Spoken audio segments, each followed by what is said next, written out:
I'll tell you when, Corey. It takes a minute. There's a delay. And everybody mute. I like your new background, Ejna. We're live now. Greetings, everyone. Our beautiful planetary system, sisters, relatives, cousins, uncles, aunts, grandfathers, grandmothers of the earth. Welcome to the Founding Mothers Movement opening ceremony for the Red Tent Strike and Jubilee. We open now with a prayer.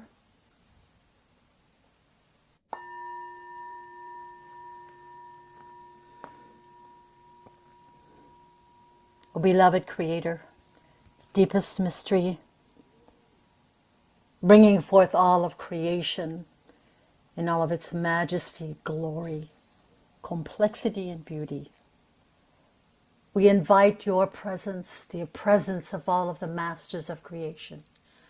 We invite our ancestors, and we invite all of our hearts to be open to receive your blessings, your guidance, your inspiration.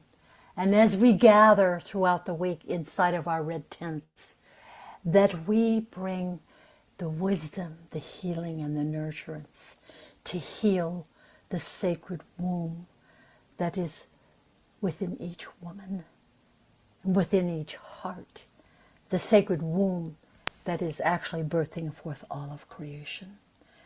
And we're also going to be inviting all of the four directions.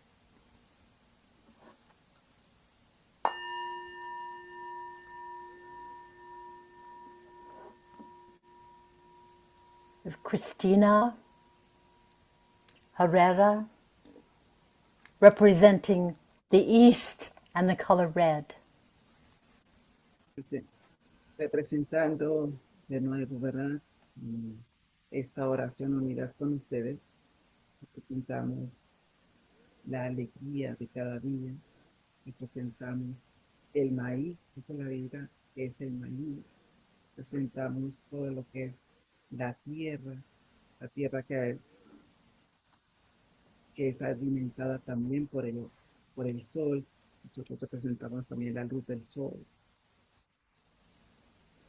Les puedo decir tantas cosas hermosas, pero me siento que estoy hablando en español y no me entiende nadie, entonces siento como que estoy hablando sola, ¿no?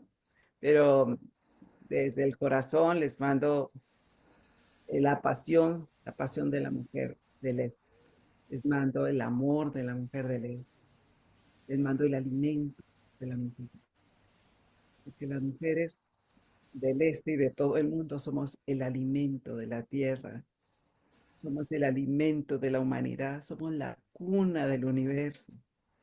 Somos lo más importante que existe porque tenemos el poder de hacer crecer un ser amado, de hacer crecer la humanidad dentro de nosotros mismos. Pues, la mujer del Este les da la bienvenida a todos para que unamos ese pedacito de ser humano que va a ser el cambio cuando nosotros estemos completas en la unidad, completas en el amor y completas cuando dejemos de existir para un sistema capitalista.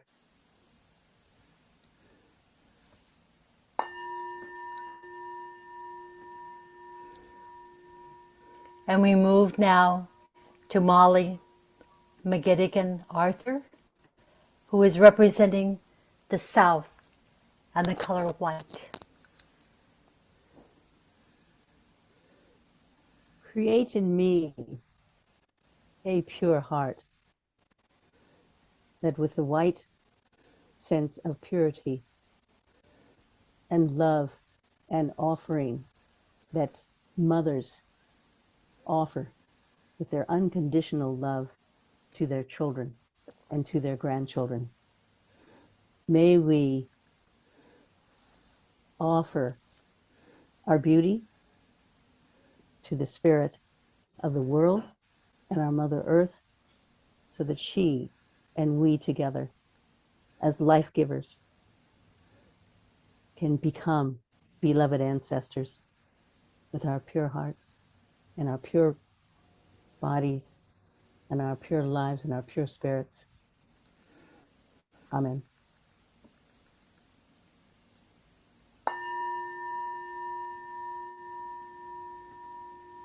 And we move now to Mutima Amani, who is going to be honoring the West and the color black. I invite you to the West, the place where the sun sets, the place where darkness ascends. And I invite you to awaken to love, loving that darkness. It represents the womb, the place where creation of life manifests on earth. As we move out of a warmongering mindset into awakening to loving, we move into the space where we begin to take the power that is in the feminine and share it out, awakening to love. This is the time. May it be so.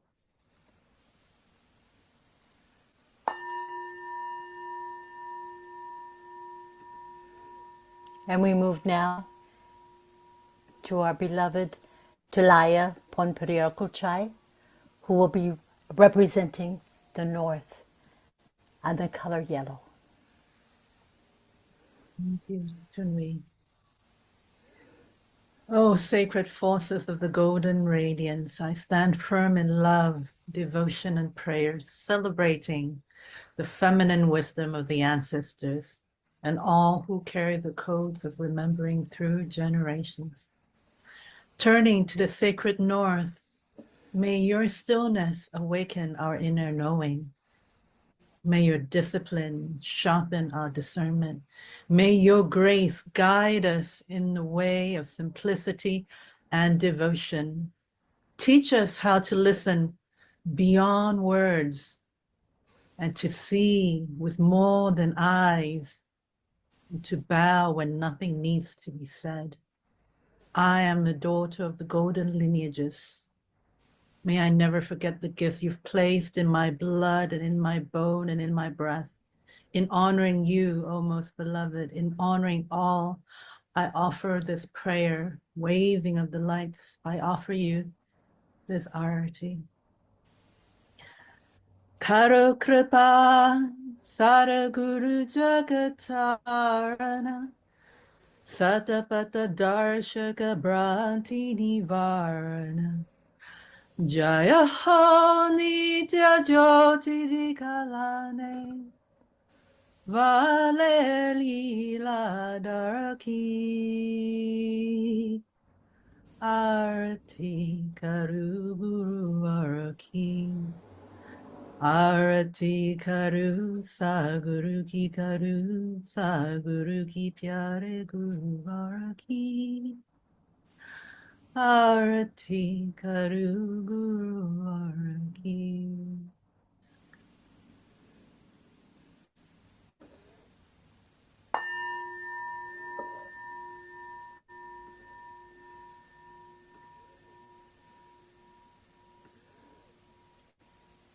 Oh, beloved Creator, we open this week to spend time in the red tent.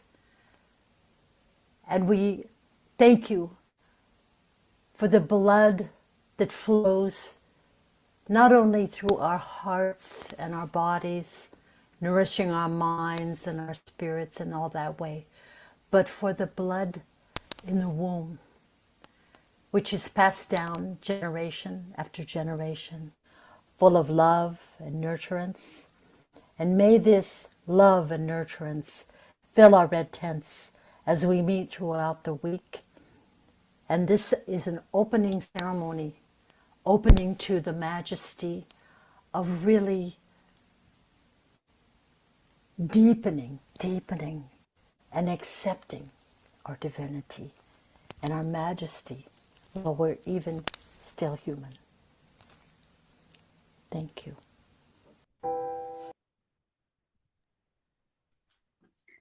Welcome, everyone. Welcome to the Founding Mothers Red Tent Full Moon Celebration and Strike. My name is Keisha Morris Desir, and I will be your Mistress of Ceremonies for today. The Founding Mothers movement launched last year with two simple yet sacred goals: universal rights for all women and ending war. Our mission is to shift the paradigm from patriarchy and militarism to planetary partnership and peace. We believe that if these two issues are resolved, all of the other existential threats facing our humanity then become solvable, including wealth inequality, protecting our precious planet, and addressing the dangers of artificial intelligence. The opening 4 direction ceremony that you just witnessed was performed by these wisdom keepers. First, Grandmother Ejna Flory, who is on our executive team of Founding Mothers Movement. She is a member of the 7th Council of Fire's Great Sioux Nation and serves as Peace Ambassador to Crow Creek Tribe of South Dakota. Her mission is to awaken our collective recognition that we have always been holy. And her prayer is that humanity learn to live in accord with our beloved Earth and the cosmos. Maria Cristina Herrera in the East is the executive director of the Fundación Cultural Comante, which empowers women to co-create a culture of nonviolence. At the nonprofit El Cantico, she works on land stewardship by weaving ecology with the feminine wisdom and spirituality. Molly McGannigan Arthur in the South works in the Society of the Sacred Heart. Her colonist Catholic ancestry has led her to work on reparations projects with Indigenous peoples. She curates Waking Up to Our Own History and the Women's Collective Matrix. Reverend Mutima Amani in the West is a social justice visionary, master trainer, and facilitator. She works to heal the heart of humanity by providing 21st century tools for personal and professional transformation. Tuleya Pompriyakikuya in the North is the founder of Empathy Architects, where she builds meaningful connections and experiences geared towards personal transformation and collective well-being. The Red Tent campaign is a global call to action by the Founding Mothers Movement. We chose this theme because it features the blood bond all women share. In the olden days, women would go into the Red Tent or Moon Lodge during their monthly cycle. This was a celebratory time for women to break free from everyday life when they would commune with each other, rest, and rejuvenate.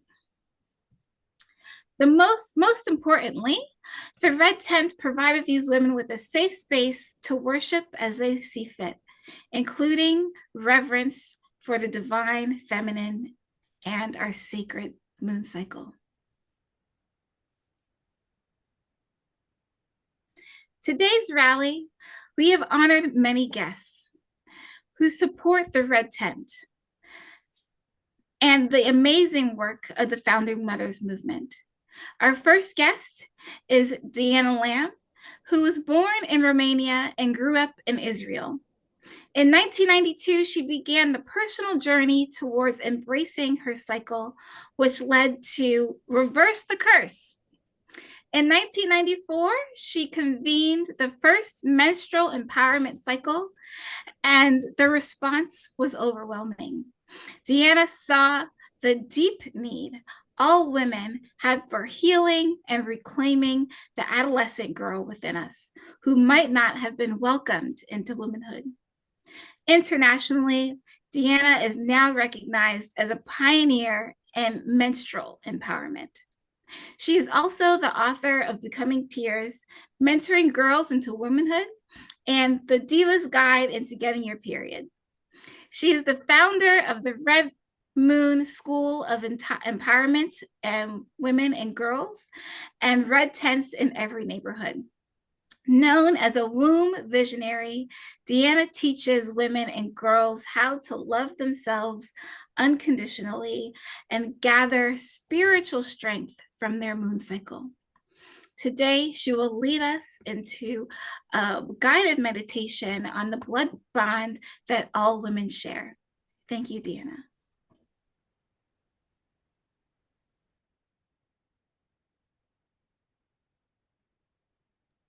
Trying to unmute. Hello, hello. Welcome, everyone. It's a delight to be here and embracing women and men supporters all over the world. I'm going to start with kindling the light, lighting a candle for us.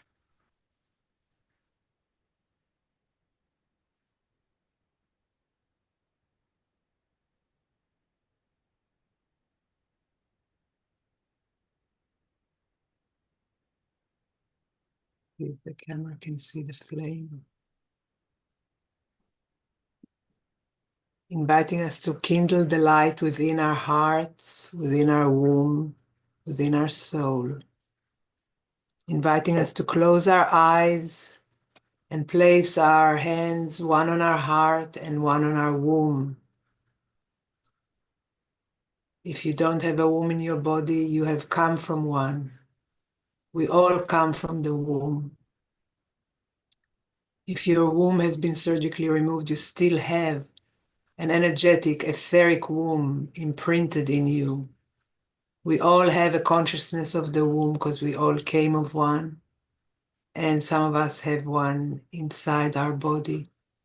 The womb is the ultimate place of inclusion, where two hearts beat as one, mother's heart and baby's heart.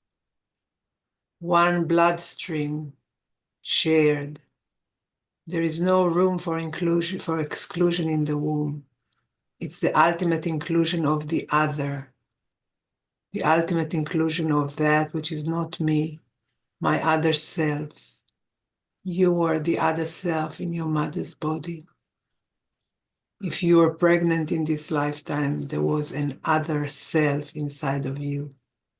From the womb, we learn that coexistence and inclusion are possible and are the way that our body models peace, the body that is wisdom, the body that is bloodshed. The only bloodshed that comes from the womb is the only bloodshed that does not come from a wound, that does not come with the aim to harm. It comes for life. We bleed as women under the moon, expanding and contracting our consciousness, bleeding and flowing with the blood of life, creating the space where new life can coexist within the life that already exists. During pregnancy, a mother's blood is shared with her baby, and her womb grows 50 times as big as it was when she's not pregnant. We can grow, we can expand, we can include the other. That's what the womb teaches us. The teachings of the womb are the teachings of peace. There is no way in which we can't ignore the womb's teaching, allowing us to be one with another. Let's take a moment to remember the time of the womb we came from, honoring our mother, the womb inside of us if we have one, the womb inside all women around the world, the womb inside future generations not yet born, the womb that allows us to coexist. Breathe into your heart. Breathe into your womb. Breathe into inclusion. For in the womb, we all are one. Let's take a deep breath together.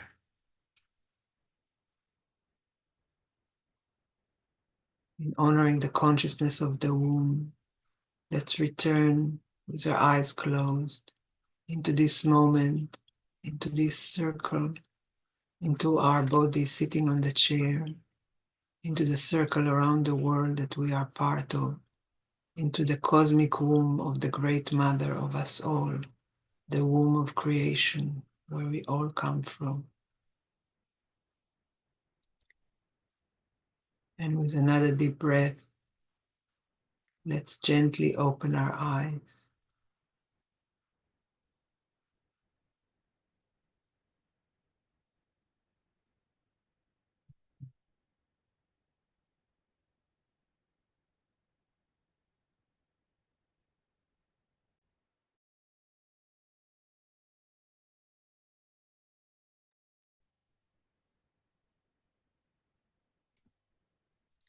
Thank you so much, Deanna, for that wonderful guided meditation. Next, we will introduce Dr. Anadea Judith, who is a globally recognized spiritual teacher and the author of many best-selling books on psychology, spirituality, and yoga, and women's leadership. Her books have been translated into 29 languages. She is the founder of Sacred Centers Academy and the creator of the She Rises movement. Now a part of the Founding Mothers movement, Anadea serves in the Peace Room as part of the executive team. She is a member of the Evolutionary Leaders Cycle, who has been called the prophet of our time. Anadea is also an ordained priestess. Today, she will continue our ceremonial theme by sharing insights into the magic and mystery of the Great Mother and the archetype of the High Priestess, from whom all women are born, our sacred blood bond is sealed. Greetings, everyone. What a time we are living in. We're coming to a time when the centuries, if not millennia, of masculine domination have shown us their inevitable result: environmental degradation, political corruption, and violent conflict. You know, it's not that men are bad or wrong in any way, for we have all inherited a paradigm that has outserved its usefulness and is no longer appropriate for the current age. Men have given us a world full of wonders, ones that allow international communication, which we're using right now, travel and collaboration, and ability to connect with each other. But in the process, something vital and sacred has been lost, a kind of moral fiber that sees all life in unity, that values peace, compassion, connection, love, and beauty. The feminine face of the divine has now been so lost that most people don't even know it is missing or that it even ever existed. The divine has a purely masculine face, serving the transcendent that has reached a perilous disconnection. The feminine divine is immanent. It's inside us. It's inside all living things, the plants and the animals. It's inside our spirit, and it is the manifested realm. And along with the loss of the goddess, we have also lost archetypes of female leadership. And with this comes a frightening loss of female leaders in our world, and an added difficulty for women to be seen as leaders, even when they are highly qualified. Difficulty for women to be taken seriously and to be seen as commanders-in-chief or presidents or, leaders of country. It's much more difficult because we don't honor these female archetypes. So we've lost such archetypes as the midwife, the oracle, or the priestess. Others have been taken for granted, such as the maiden or the mother or the crone. And still others are yet arising, such as the activist, as 60% of activists are women, or the trailblazer, or the diva. So what I'm going to show next is a video of the priestess archetype speaking from my deck of cards, the She Rises archetypes. And this is played by Elaine Kalila in my She Rises live performance I did a couple years ago. And it will show you the cyclic nature of the goddess who never dies.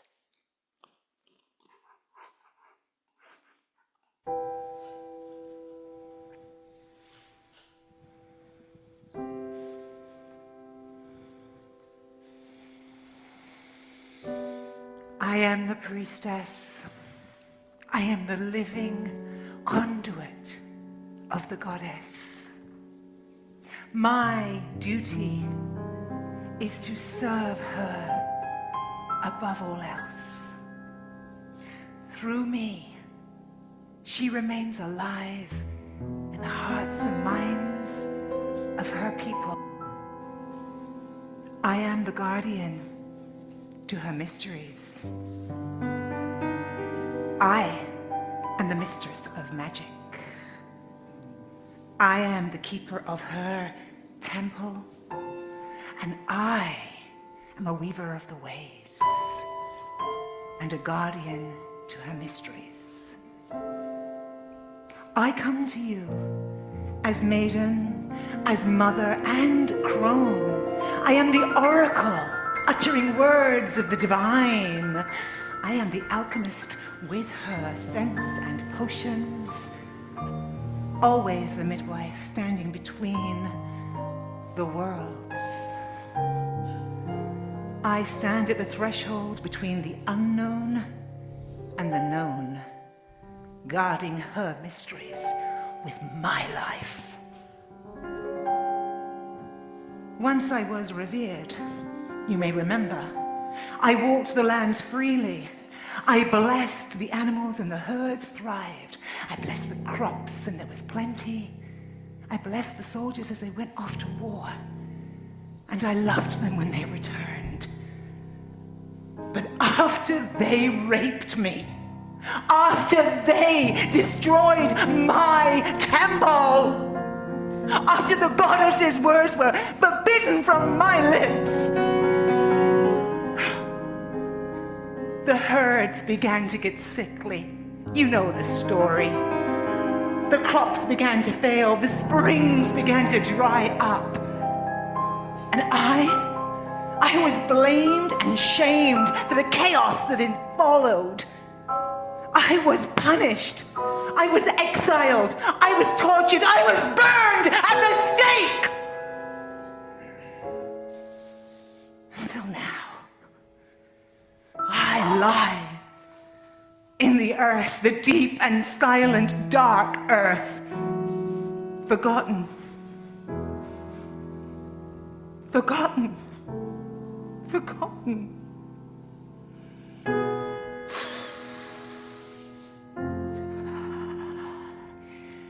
But I did not die, for I am the goddess and she is eternal. I live in you. I am within every single one of you. And I am awakening and I am rising up from the underworld. Have you seen me? Do you feel me? I am here, picking up her chalice. I am here, singing her praises once again, dancing in the cycle of life once again, uttering her prayers. I am here, beating her drum and dancing the cycle of life. I am her holy chalice. And I am here, making the world sacred once again. Making the world sacred once again. Making your world sacred once again. I am priestess, and I serve.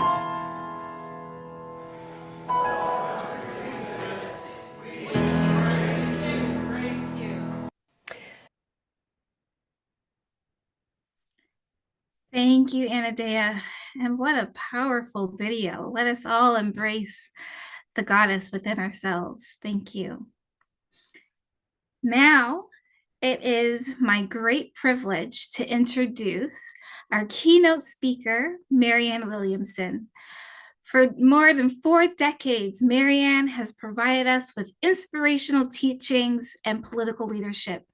She has authored 16 books, including 4 #1 New York Times bestsellers. 2 of her books focus on American politics, Healing the Soul of America, and The Politics of Love. Marianne has been a grassroots activist for 35 years, focusing on democracy, peace building, women empowerment, and racial reconciliation. In 1989, she founded Project Angel Food, where she delivered more than 18 million meals to ill and dying patients in the Los Angeles area. In 2004, she co-founded the Peace Alliance, which supports the creation of a U.S. Department of Peace, a global founding mothers share. In 2020 and 2024, Marianne ran for Democratic presidential nomination, highlighting issues such as race and reparation, environmental justice, and fixing the American healthcare system. The founding mothers are honored to have Marianne endorse our mission of planetary partnership and peace. Welcome, Marianne. The conversation around the Red Tent movement and the founding mothers is so important because, you know, I remember a line, I think was from Werner Erhard, who said, you can live your life one of 2 ways. You can live it out of circumstances or out of a vision. And what the founding mothers movement represents is a vision, and a vision for a much better world, and a vision in which the centrality of the feminine in male and female people is recognized, because the vision of the female, the vision of the feminine, has to do with taking care of our children, our sisterhood with each other, and taking care of our home. You know, when I was a child, my mother used to say that a woman's primary function had to do with taking care of children, taking care of her home. I thought that was kind of retro, and I thought that my mother didn't understand. My mother understood more. I think we all feel you get older and you realize your mother was smarter than you thought. It's just that at this point in our evolution, we have to see that as care for every woman's child, every child. And also we have to see care of our home as care of the earth itself, which is our collective home. This is not just theology, theory, philosophy, spiritual, like jargon or something. This is very relevant to the world in which we live, because we are living at a time in the evolution of the species where our collective behavioral patterns we've moved beyond dysfunctional to malfunctional, and we must evolve to an order of things which is harmonious with nature itself. One of the characteristics of the adult female in every advanced mammalian species is her sense of fierceness when faced with what she senses as a threat to her cubs. This is true of the bear, of the tiger, the lion, and it's not true enough of us. When you look at the assaults on women throughout the world and the assaults on children throughout the world, they are absolutely unacceptable. And not only are they unacceptable, they are unsustainable. And also, to be honest, they remain in place because of the complacency of women. We are the only advanced mammalian species where we are not collectively demonstrating the kind of fierceness that is necessary.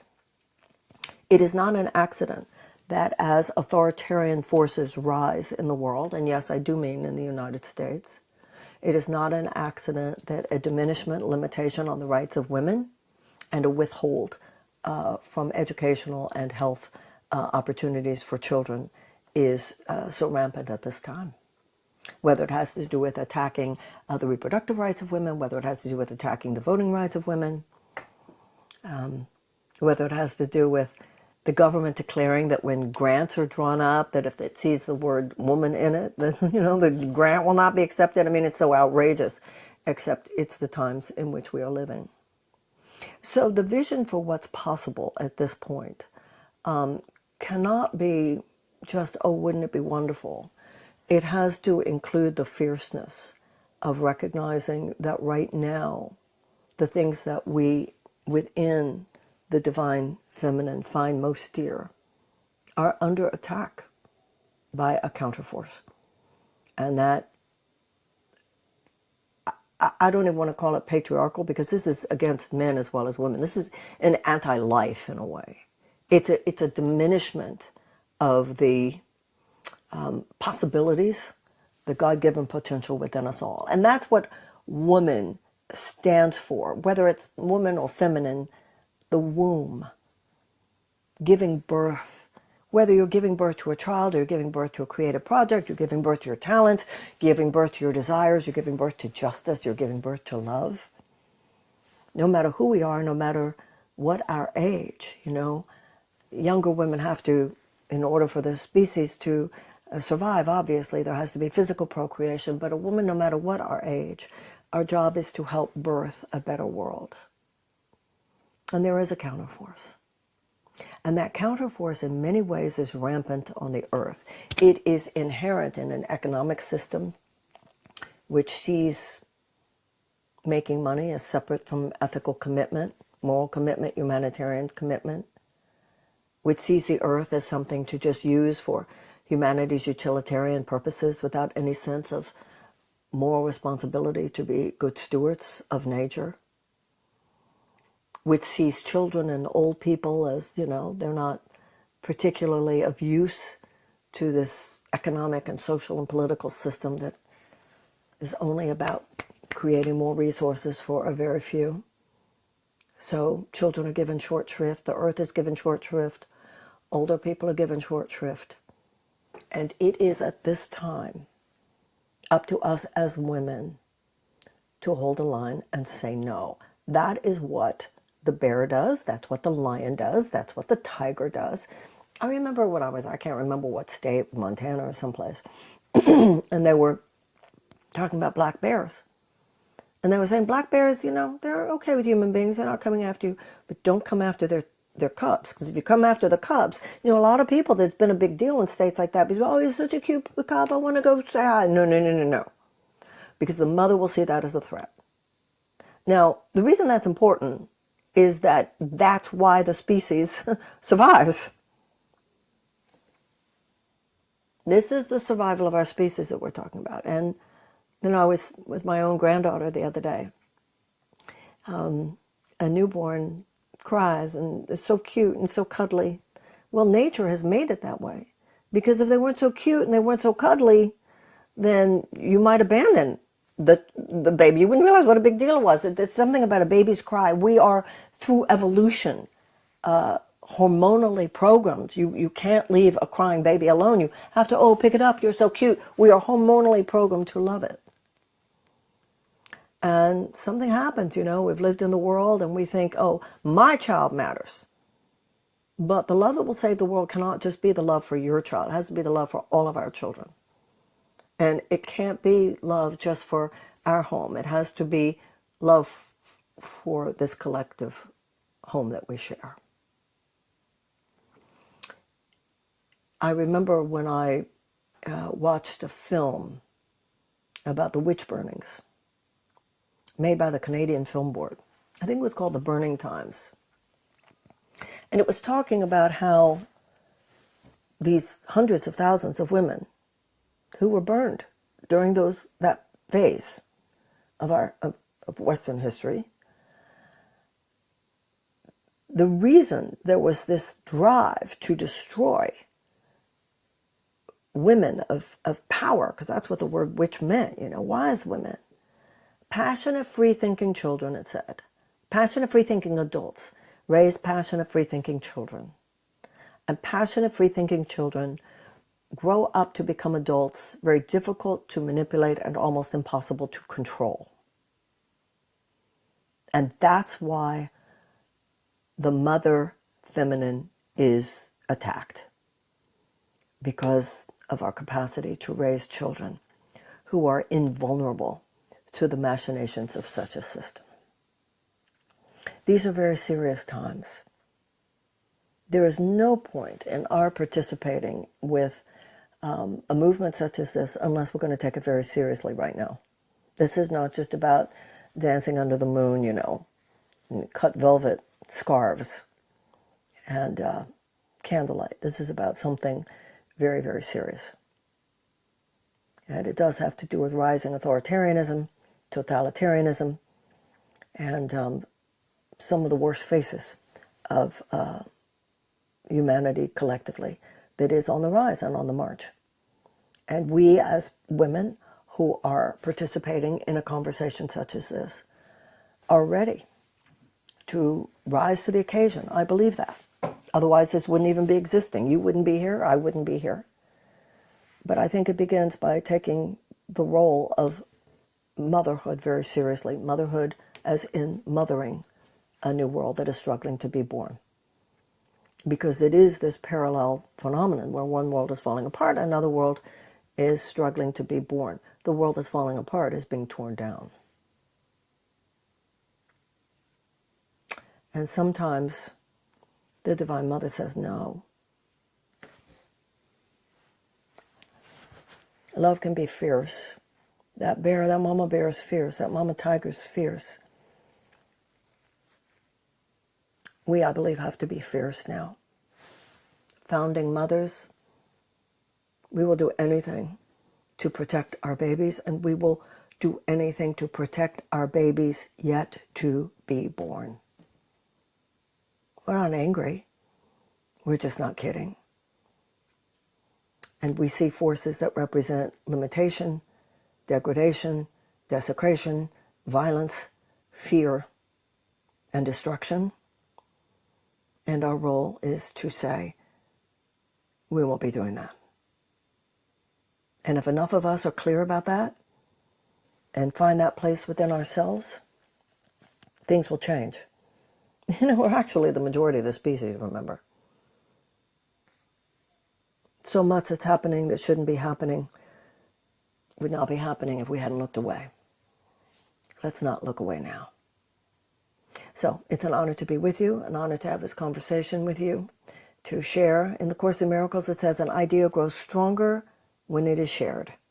So kudos to the Founding Mothers movement for sharing a conversation that I believe matters. Martin Luther King said our lives begin to end on the day we stop talking about things that matter. If ever there was a calling of history to talk about things that matter, to speak into existence, you know, that's a womb right there. Consciousness is a womb. Speak it into existence. Speak into the possibilities. Say yes to what needs to be, have yes said to it, and no when no needs to be said. This is a moment that calls us to everything that we know in our guts and in our hearts we are capable of. Let's share that faith with one another. Thank you so much. Wow. What an amazing offering of wisdom. Thank you so much, Marianne. I will take from that it is up to us as women to hold the line. Thank you. Next, we have another phenomenal speaker with us, Sadhvi Bhagawanti Sarawati is a renowned spiritual leader, and she holds a doctorate degree in psychology.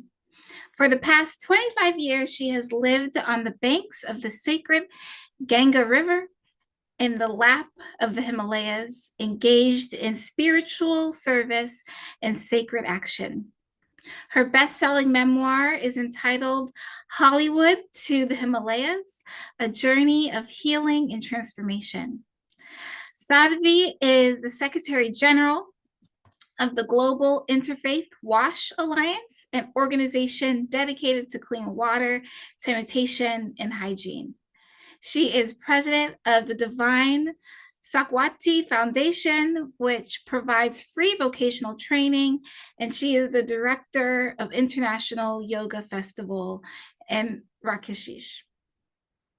As co-president of Religions for Peace, she unites the world's religious leaders.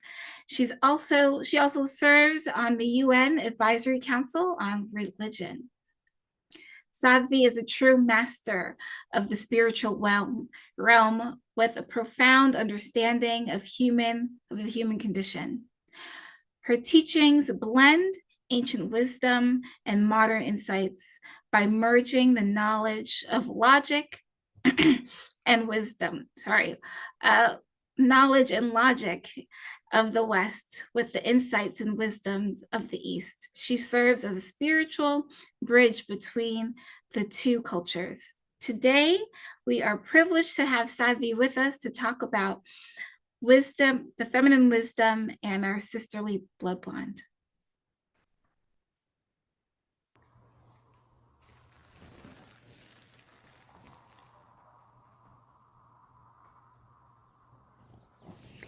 What an honor and what a joy to celebrate with my sisters and our mothers and our daughters at this sacred time of the full moon. This fullness of the moon that reminds us of our fullness. Because the moon, of course, never changes shape. She looks full now. Sometimes she looks half. We see waxing and waning cycles, and it looks like her shape is changing. But the moon never changes shape. She's always full. It's just the alignment of her rotation and our rotation that makes it look full or not full. And it's such a beautiful teaching because as women, so many of us carry a sense within us that we are lacking in some fundamental way, that we're not successful enough or beautiful enough or smart enough or rich enough. And this sacred full moon reminds us, you're always full, always full. But your fullness is able to be best visualized, and you're able to best share that light when you come back into this alignment between the divine light, the light of source, the light of the divine, whatever word we use, it doesn't matter, and the world upon which we are shining. The moon is able to shine her fullest light when she's in this perfect alignment between the sun and the earth. She doesn't have to create the light. She doesn't have to manufacture it. It doesn't have to come from within her. She just has to be in this beautiful alignment. And then we all have the blessing of a full moon. And in the same way with us, as we want to share light with the world, don't worry about figuring out how you're going to manufacture it or create it or make it happen in you. It's all about how you align yourself with that power, what we call in Sanskrit Shakti, of the divine, allowing it to flow through you as you, and then through you onto others, onto the world. And to celebrate this full moon together with my sisters, in this celebration and honoring of this red tent and of the sacred menstrual cycle is so beautiful. The ceremony of uniting with Mother Earth, flowing from within back into the earth, in an openness, in a nakedness, in a willingness, in an expansiveness. This is the core of what we as women are called to do and also called to receive, because our relationship with Mother Earth, even during our menstrual time, is not unidirectional. It's not we are bleeding into the earth, but we are bleeding into the earth, and the earth is filling us, Mother Earth is filling us with that Shakti, with that power that is coming into us at that time through our openness, through that surrender, through that offering. And even at times of the month when we're no longer menstruating, or even when we have entered the phases of menopause, we still are able to offer of ourselves to the earth in surrender, in love, in service, in offering. It won't be menstrual blood, but it can be our intention, our attention, our love, our energy. So the teaching of this red tent and the ceremony has so many facets. Number one, never allow menstruation to be taboo. Never allow it to be something that we feel badly about, or that, in India where I live, sadly, so many girls and women refer to it as a monthly problem or a monthly illness. I remember when I first went to India and I heard girls saying, "Oh, I'm down." And I come from a psychology background. I thought they meant, I'm depressed. And I would say, "Oh, let's go to the temple. Let's go to the banks of Mother Ganga. Let's bathe in the sacred river." And they'd say, "Oh, I can't. I'm down." And I realized that "I'm down" was colloquial for I am on my menstrual cycle. But there's such a taboo around it. And we've been working in India to remove that taboo. And this ceremony and these teachings is so powerful because the taboo, of course, it lives here as well. May not be quite as much, but it's still there. It's seen as a problem. It's seen as just something to be dealt with. Some obstacle, some hindrance. I want to do something, but I can't because I'm menstruating. Oh, I don't feel so good. I'm menstruating. But to shift the vision that this is a time of reclaiming, re-recognizing, re-remembering our power and our inextricable link to Mother Earth, to the moon, to all of creation.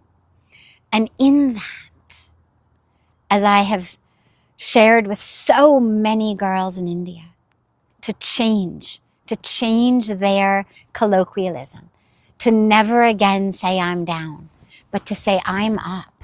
I'm up because the power of the divine creator flows through me. That's why we menstruate. If there were no menstruation, there could be no creation. Menstruation is the symbol, the power of creation. And so at this time, we open ourselves to that power of the divine and knowing that it flows through us. And I wish that I had been raised in my menstruating days in a red tent ceremony. I wish I had had the opportunity. I was just saying, this is now the first item on my bucket list for next life, is to actually be able to take part in that. Because the sacredness of it, the purity of it, the power of it, and lastly, the truth of it. So many girls and women are cut off from their feminine power, from the power of menstruation, but also from just that power of creation that flows through us. And reclaiming our menstruation, reclaiming our menstrual blood, reclaiming our sisterhood with the moon, with each other, with the earth, is perhaps the most important thing that we can do. Not just for our own spiritual growth, but for bringing balance and healing back into the world. I'm so grateful for this beautiful opportunity to be together with you all today. And a happy, happy Mother's Day to you all. And a happy Mother's Day to the moon, to Mother Earth, to Mother Nature.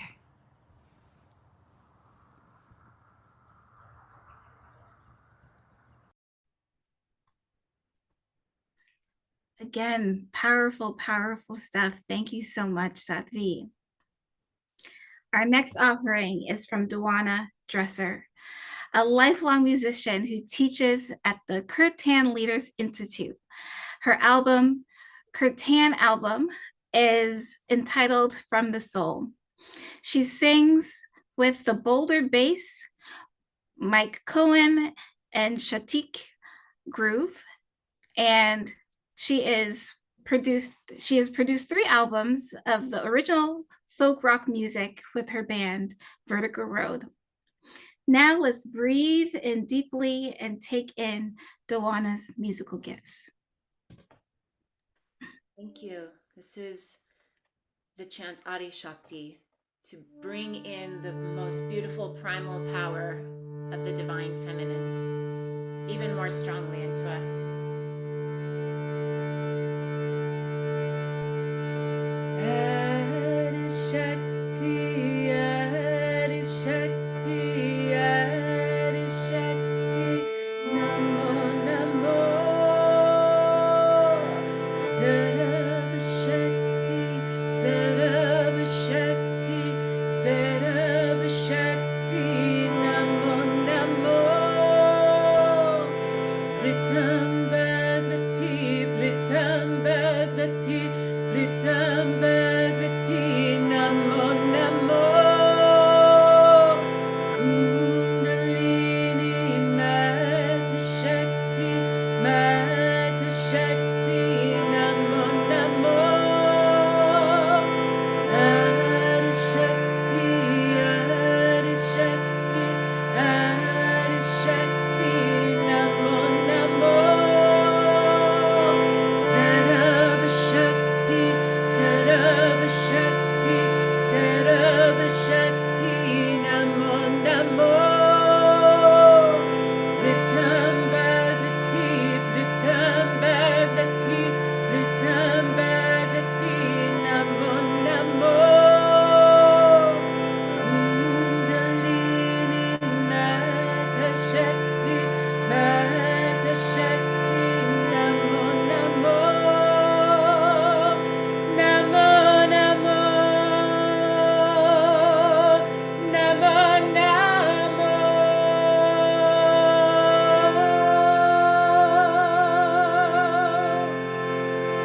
First force of all creation, to you I bow. Divine force everywhere, to you I bow.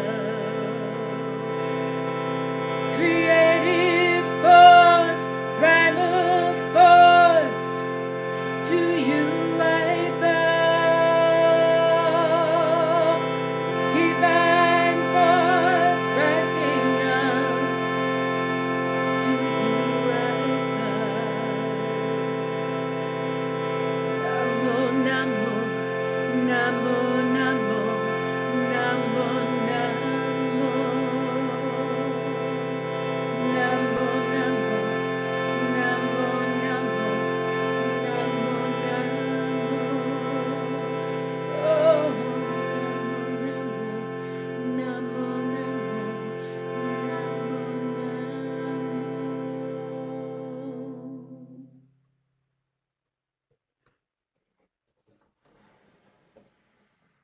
I have one more offering by Yaima, and I think that this song called The Sacred really perfectly encapsulates the sentiment of the red tent and all the work that the founding mothers are doing.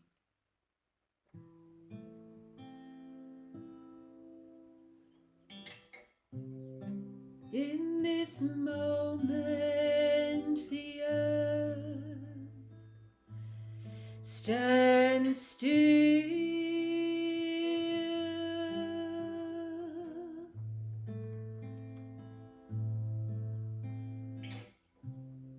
Time unwinds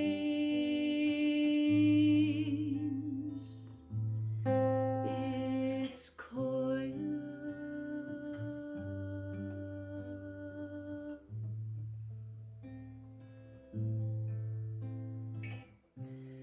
Life is filled to the brim with spaciousness.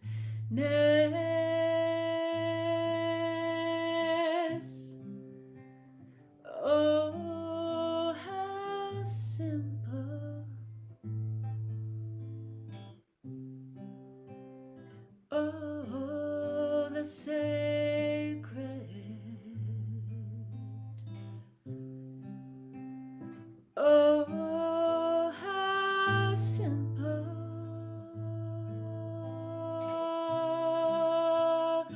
Oh, the sacred. Unfolding sighs and cries rang out.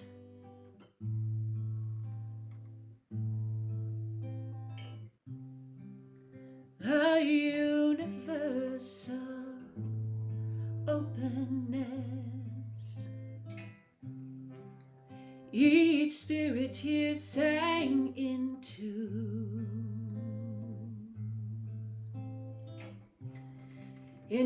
ferocious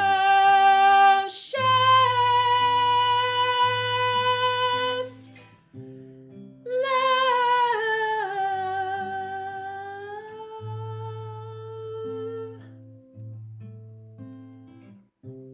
No fear here, no fear here, no fear here, no fear here, no fear here, no fear here.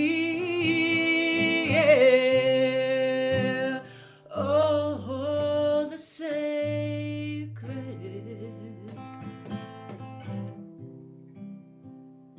Oh, the sacred.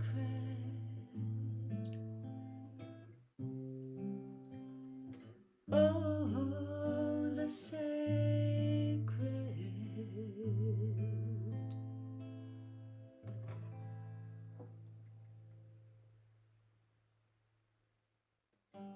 Thank you so much for letting me be a part of this.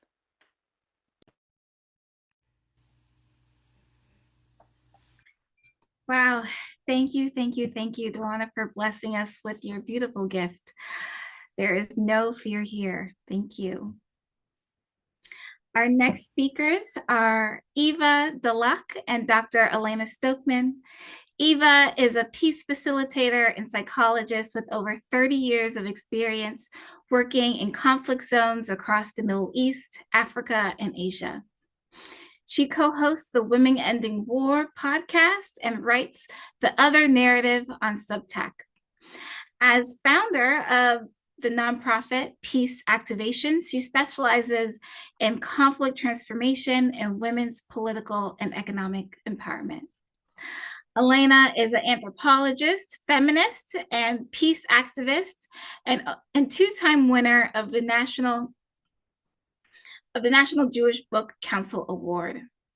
In her Substack, The Roar, and her latest book, In My Jewish State, she advocates for systemic change and ending the violence in Israel and Palestine. Along with Eva, Elena co-hosts the podcast Women Ending War. Now, let's hear from these two women coming to us from the Holy Land.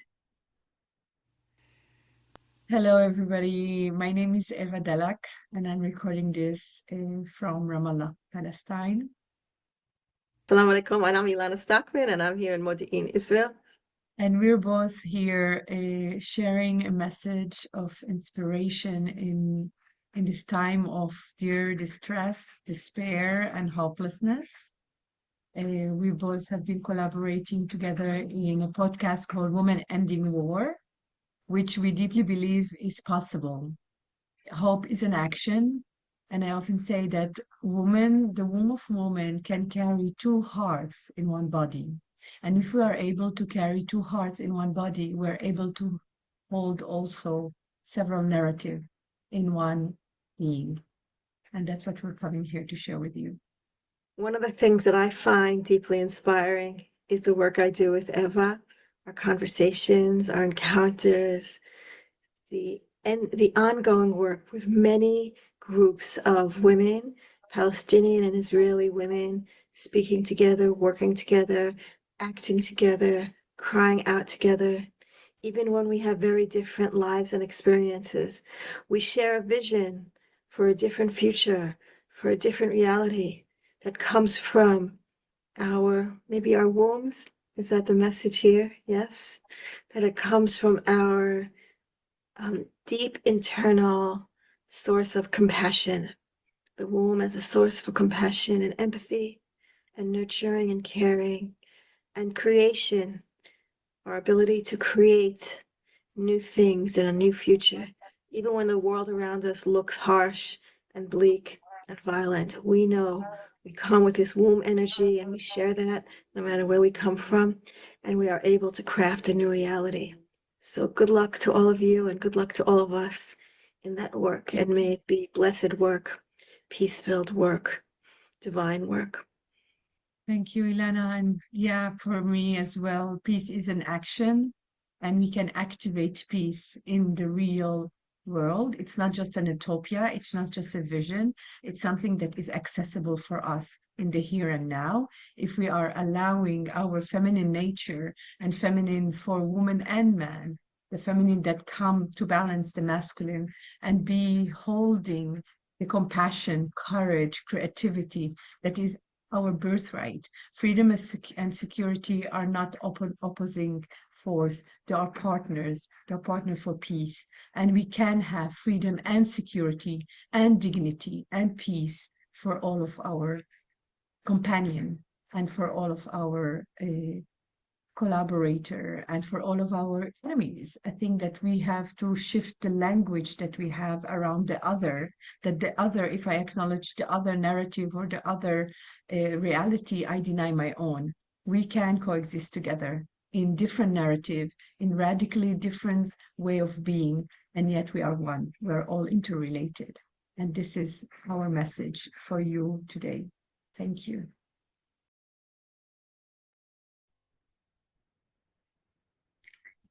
Thank you so much, Eva and Elena, for your wonderful words of wisdom.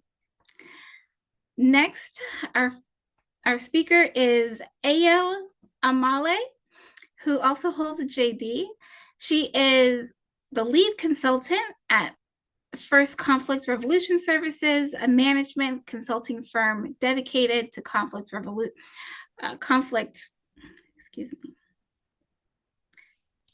prevention and transformative peace building.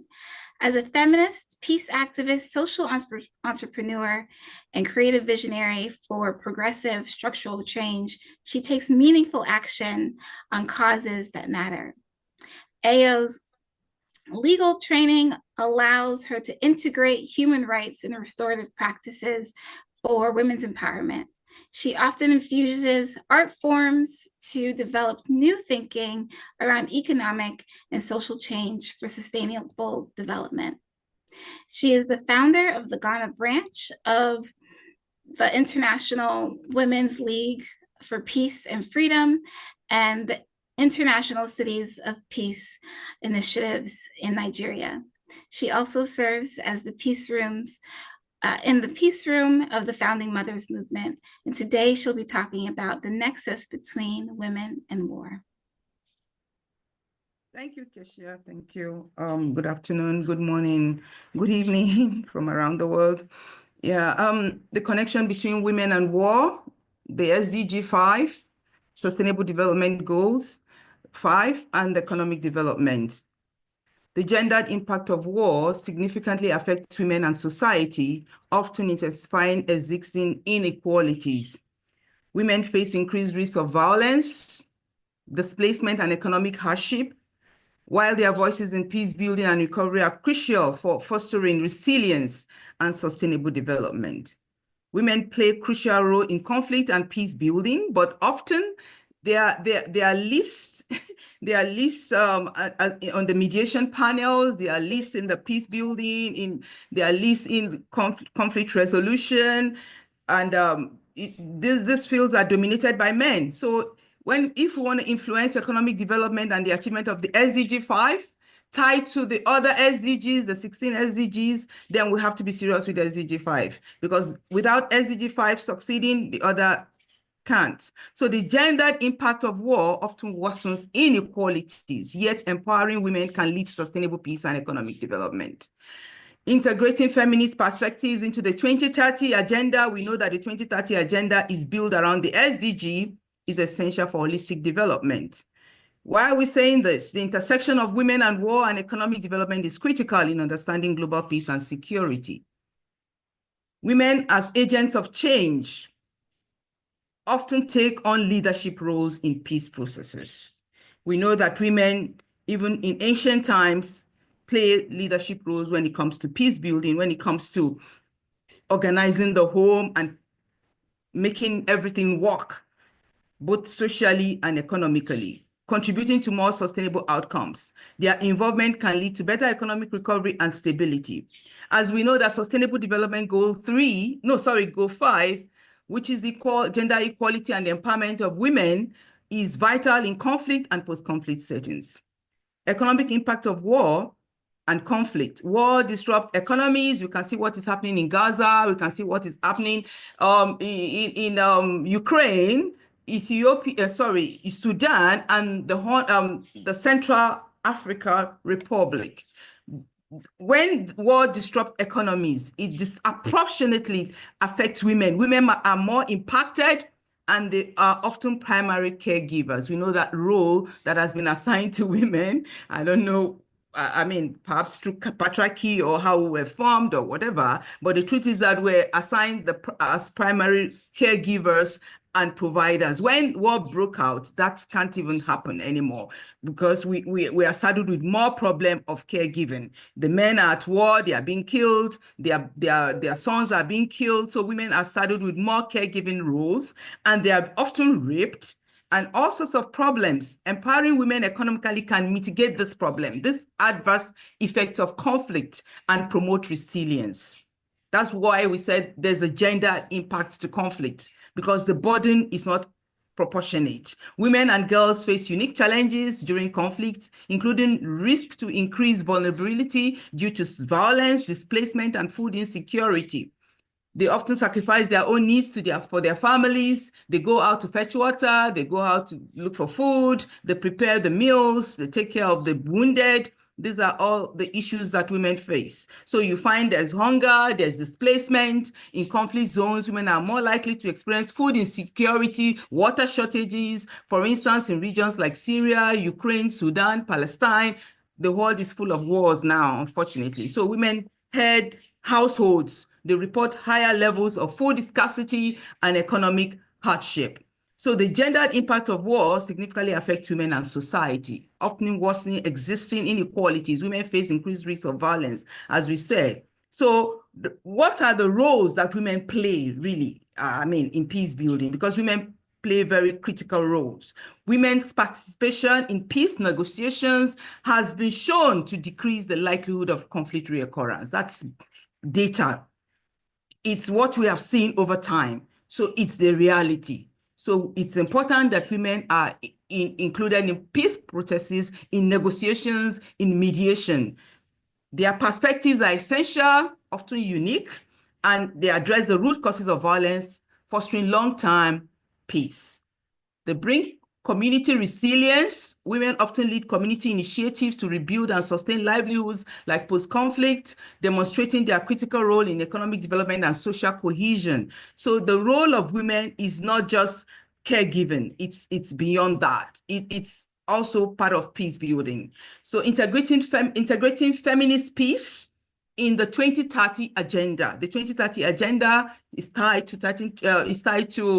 SDGs, the 16 SDGs. Key to that is SDG 5. That is the one for the women and the girls. So the global goals and the 2030 agenda for sustainable development seek to end poverty and hunger, and to realize the human rights of all and achieve gender equality. So here you have the SDG 5 coming in again, tied to that 2030, which bettered the the SDGs, the 17 SDGs, the 16 SDGs. So the feminist perspectives, what is it that we're talking about?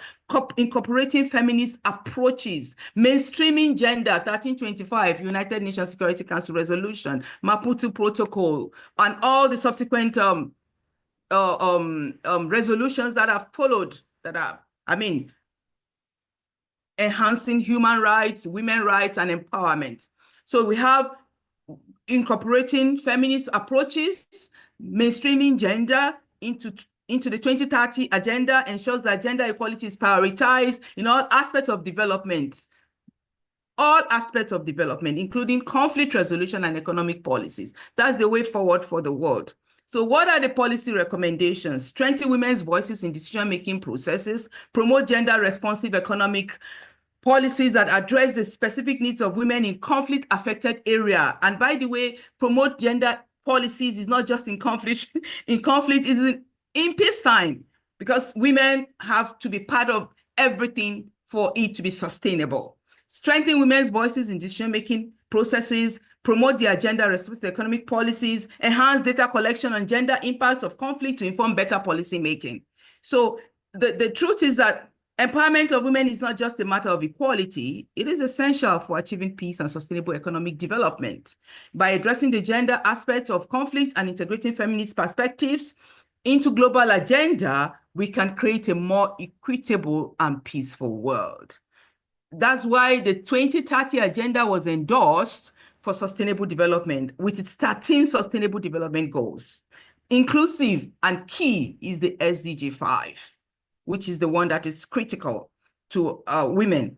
The world community reaffirmed during that 2030 agenda its commitment to sustainable development through inclusion and environmental protection, fostering peaceful and inclusive society through a new global partnership. So the bottom line is women must be included in peace building in all its ramifications.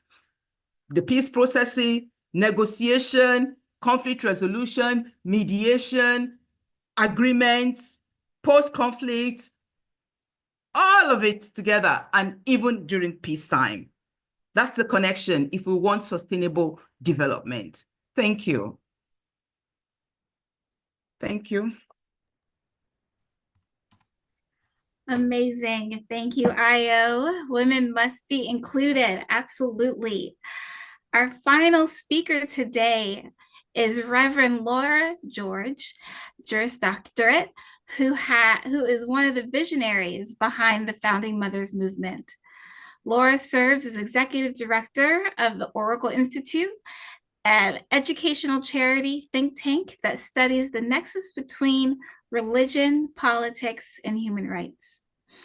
Headquartered at the Peace Pentagon in Independence, Virginia, Oracle operates an award-winning publishing house, a spirituality school, and an international peace practice. Laura serves as the lead minister at the Oracle Temple, an esoteric church dedicated to the divine feminine and masculine. She authored the Oracle Trilogy, The Truth, about the 5 primary religions, the love of the fifth spiritual paradigm, and the light, and the new human. She is the trustee at World Constitution and Parliament Association, a steward of Earthwise Center, a branch leader at Women's International League for Peace and Freedom, and a member of the Evolutionary Leaders Circle.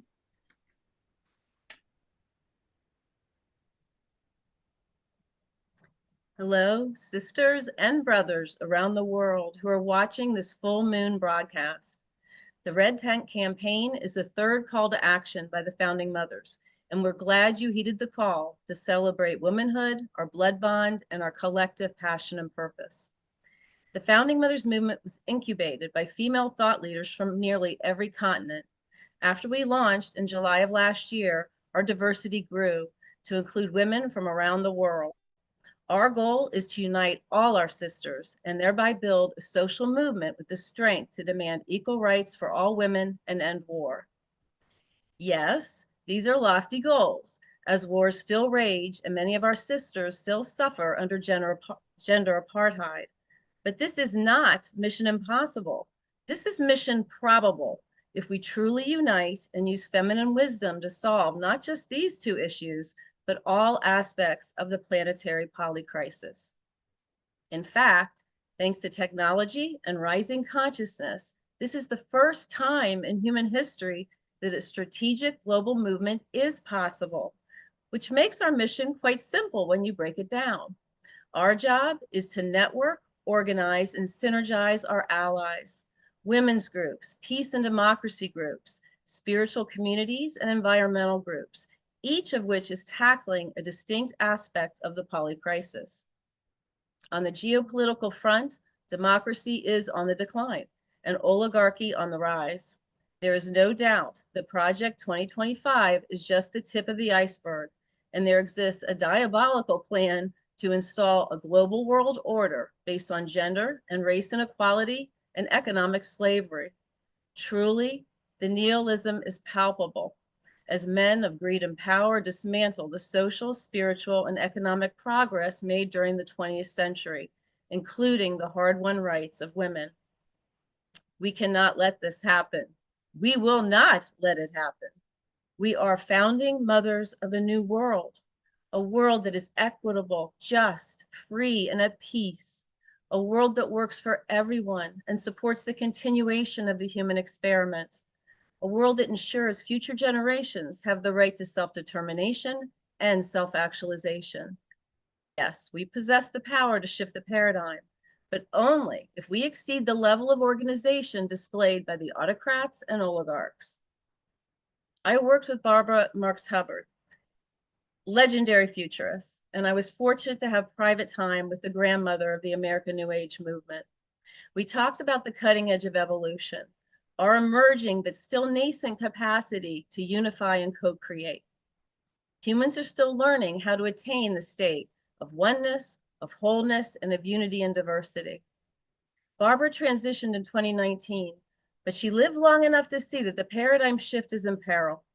She privately shared her concerns about humanity's next challenge, learning to organize and synergize as a cohesive, co-creative team.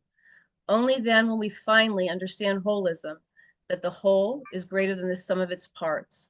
Only then will we integrate the power of we the people and anchor positive social change at the planetary scale. So what exactly is this power? Where does it reside? And how do we access it? As Marianne and Savviji and our other speakers have explained, it is the power of feminine wisdom, which has been suppressed for millennia. Some call her Shakti. Others refer to her as Sophia or the Holy Shekinah. She is rooted in Mother Earth and resides in every maiden, mother, and crone. She is our primordial great mother, the very genesis of cosmic creation. She not only births life, she nurtures it, protects it, and holds it sacred. Yes, the divine feminine is not only our mother, but the mother of all.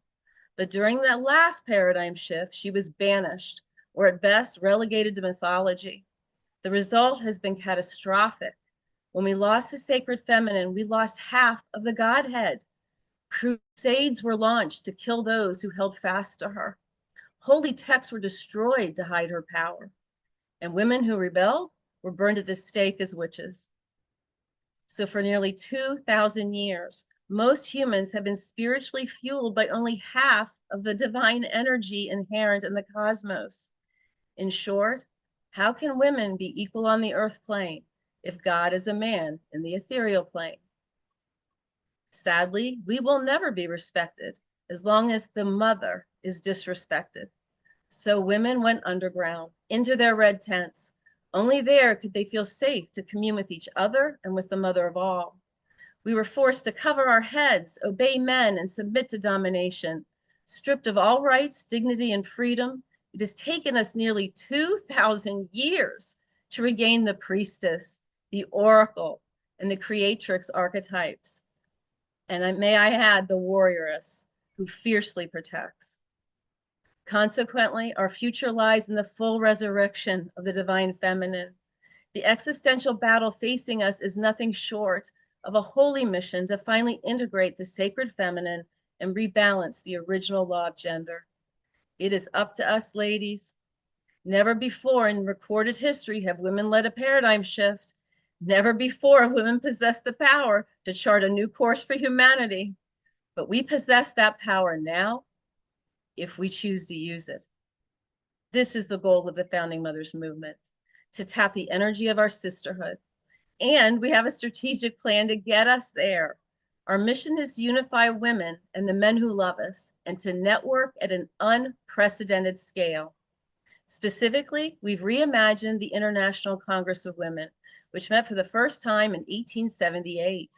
These women met in Paris, and they continued to meet in major world cities until the League of Nations was formed.